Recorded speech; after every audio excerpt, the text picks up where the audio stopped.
Looking for a fun getaway from the big city? In this video, I'm going to take you to my absolute favorite camping spot outside of San Francisco, Angel Island. To get there, you can either take a ferry from Pier 41 in the city or across the bay from Tiburon. Leaving from San Francisco, the ferry passes right next to Alcatraz, which is another island I highly recommend. Check out my video titled Indian Takeover on Alcatraz, 50th Anniversary.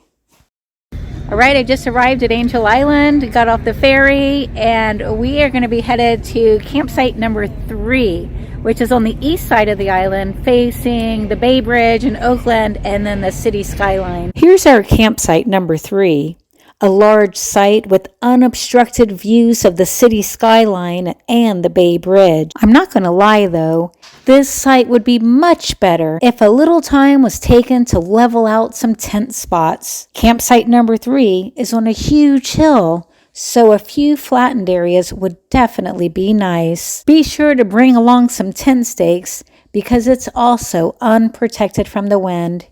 Even with that said, the views from this camping spot make site number 3 one of my 2 top favorite places to camp on the island. Once the last ferry departs at 3:20, you, along with campers from the other 9 campsites and a few workers, will have the island all to yourselves. And with 5.5 miles around the circumference of the island, the likelihood of running into anyone else is very slim.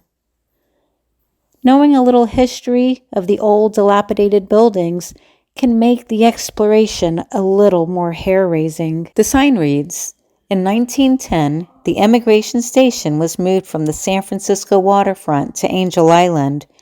Like Ellis Island in New York, Angel Island offered an isolated location that could be highly controlled. Unlike Ellis Island, Angel Island came to symbolize discrimination and exclusion instead of welcome. As the primary point of entry on the West Coast, this facility enforced the Chinese Exclusion Act and subsequent federal laws that restricted the immigration of undesirable groups. At the beginning of the 20th century, millions of people came to the United States in search of a better life. On the East Coast, they were welcomed at Ellis Island, but it was a different story in the Western states, especially for the Chinese. In 1882, Congress supported the Chinese Exclusion Act, which limited immigration from China. Despite these laws, many immigrants took the 3-week journey across the Pacific in search of wealth and freedom. Once they arrived in San Francisco, the passengers were separated by their nationality.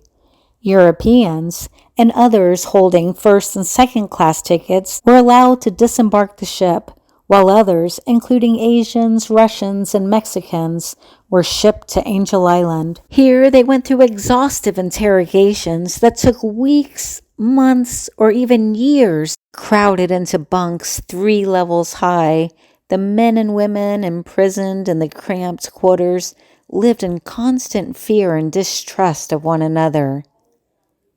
Visitors say they sometimes feel a chill when walking by the women's restroom, where it is said that suicides have taken place. Both the immigration station and this area, East Garrison, also known as Fort McDowell, are only a quick walk from the campsite.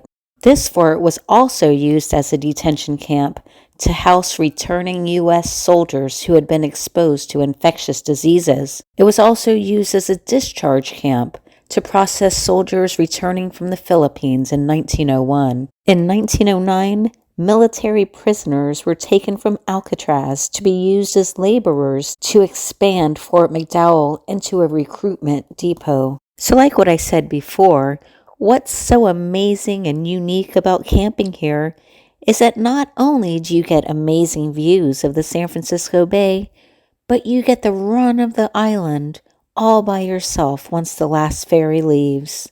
Enjoy this music by 15-year-old Mateo Yepes Scott while I continue the tour of the eastern side of Angel Island.